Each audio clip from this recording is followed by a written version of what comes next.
बिस्मिल्लाहिर्रहमानिर्रहीम, अस्सलाम वालेकुम। ज़िंदगी में अगर कुछ सबसे ज़्यादा इम्पॉर्टेंट है तो वो है ख़ुद ज़िंदगी। ये था 34 साला सुशांत सिंह राजपूत का डायलॉग उनकी आखिरी फ़िल्म का, जिसमें उन्होंने दिखाया था और सिखाया था यूथ को कि डिप्रेशन से कैसे लड़ना चाहिए, मेंटल इलनेस को कैसे टैकल करना चाहिए, कभी क्यों उम्मीद नहीं छोड़नी चाहिए और ज़िंदगी को कैसे आगे बढ़ाते जाना चाहिए चाहे जितनी भी मुश्किलात आएँ।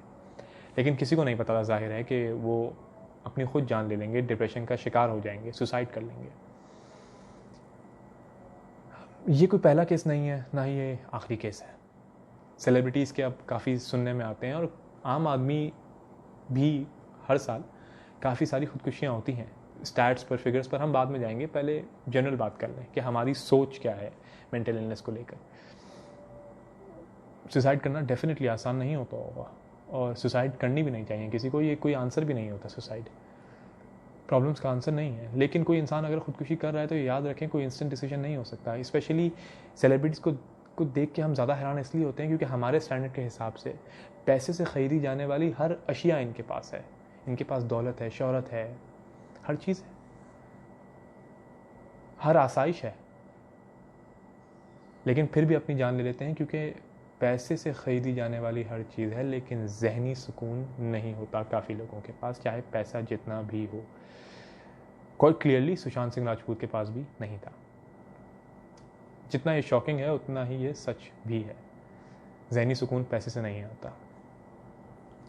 ये याद रखें कि जहाँ सुसाइड करना हम कह देते हैं कि इंसान का फेलियर है, वहीं पर ये बात याद रखें कि अगर कोई इंसान सुसाइड कर रहा है ना, तो वो सोसाइटी का, उसके इर्द गिर्द के लोगों का भी फेलियर हो सकता है।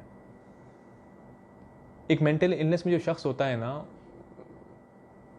I have come across such people, मैं ये बात जानता हूँ कि उनको सिर्फ एक चीज़ चाहिए होती है कि कोई उनकी बात सुने और उनको कम्युनिकेट करना चाहिए, क्योंकि communication is the only way. बातचीत करेंगे तो दिल का बोझ हल्का होगा।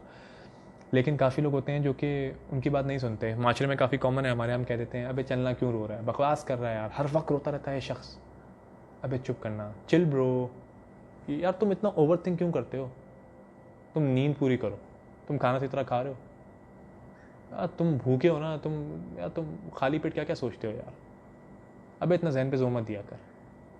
हम डेढ़ होशियार हैं और वो बेवकूफ़ है ना, हम उनको बेवकूफ़ी समझते हैं। हम बेसिकली उनको निगलेक्ट कर रहे होते हैं हमारी डेढ़ होशियारी के चक्कर में।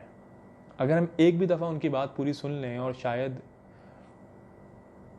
उनको किसी ना किसी तरह उनके दिल का बोझ हल्का कर दें और वो सुसाइड ना करें, it could make world of a difference. लेकिन अगर अल्लाह ताला ने हमें वो मौका दिया कि हम उनकी बात सुने, हमें ज़रिया बनाया और हमने फिर भी हम वो ज़रिया ना बने, तो क़यामत के दिन हमसे भी सवाल होगा कि we could have been a helping hand, we could have been a support, लेकिन वी डिनाइड, हमने मना किया, हम निगलेक्ट कर दिया हमने उस बात को। तो ये सिर्फ उस इंसान का फेलियर नहीं हुआ बल्कि सोसाइटी का फेलियर हुआ। और इसकी एक मेन वजह यह है कि अगर आप इस बात को देखें, स्टेट्स ने क्या किया है। WHO के मुताबिक 40% ममालिक दुनिया में ऐसे जिनके पास कोई मेंटल हेल्थ पॉलिसी ही नहीं है, यानी ना ही कोई विजन है, ना ही कोई वैल्यूज़ है, ना ही कोई सिस्टम है, ना ही कोई स्ट्रैटेजी है। जब आपके पास ये सब है ही नहीं, तो अपने सिटीजन्स में, अपने शहरियों में आप ये खाक बात डालोगे कि मेंटल इलनेस कोई चीज़ है, इसको तस्लीम करो। 30% से ज़्यादा ममालिक के पास कोई मेंटल हेल्थ प्रोग्राम नहीं है। 40% ऐसे हैं जिनके पास कोई कानून साजी नहीं है मेंटल इलनेस को लेकर। 33% से कम ममालिक ऐसे हैं जो 1% बजट अपना इसको दे देते हैं, बड़ा एहसान करते हैं मेंटल इलनेस को, और 33% से ज़्यादा ऐसे हैं जो 1% भी नहीं देते। 25% दुनिया में ऐसे ममालिक हैं जिनके पास एपिलेप्सी, डिप्रेशन का जो मोस्ट कॉमनली प्रिस्क्राइब ड्रग है वो वहाँ है ही नहीं। आपके पास एक तो आप इमोशनली उनको सपोर्ट नहीं दे रहे, आपकी सोसाइटी, ऊपर से आप उनको ड्रग्स भी नहीं दे रहे जिससे वो क्योर हो सकें। It's a failure. हम तस्लीम ही नहीं कर पा रहे इस बात को, और हम अभी भी आंखों पर आंखें बंद करके चल रहे हैं। हालत इतनी बुरी है कि दुनिया में 50% ममालिक ऐसे हैं, या 50% से ज़्यादा, जहाँ पर फ़ी 10,000 मेंटल इलनेस के पेशेंट्स पर 10,000 पेशेंट्स एक बेड होता है। 1 साइकियाट्रिस्ट पर 100,000 citizens. Is it a joke? It's a wake up call again and again. आपके पास मिसालें कितनी हैं? Anthony Bourdain, Sushant Singh Rajput, Jiah Khan, name it.